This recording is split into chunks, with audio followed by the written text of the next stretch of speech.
नमस्कार, हर हर महादेव। आज मी तुम्हाला डाळ कांदा रेसिपी दाखवणार आहे। माझ्या मिस्टरांच्या टिफिनसाठी ही रेसिपी मी केलेली होती। आज सोमवार असून पण त्यांना उपवास नसतो ना, त्यामुळे मी हा डाळ कांदा केलेला होता। म्हटलं चला एक छोटासा व्हिडिओ काढूया। हरभरा डाळ अर्धा तास आधी भिजवून घ्यायची आहे।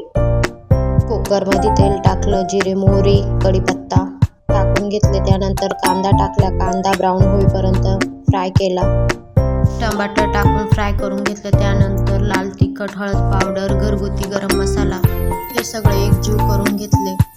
नंतर हरभरा डाळ टाकून एकजीव करून घेतलं। एकजीव केल्यानंतर आवश्यकतेनुसार पाणी टाकले, चवीनुसार मीठ टाकले आणि कुकरच्या 2 शिट्ट्या होईपर्यंत शिजवून घेतले। घरात भाजीला नसल्यावर हा पदार्थ नक्की करून बघा आणि चॅनलला लाईक आणि सबस्क्राईब करा।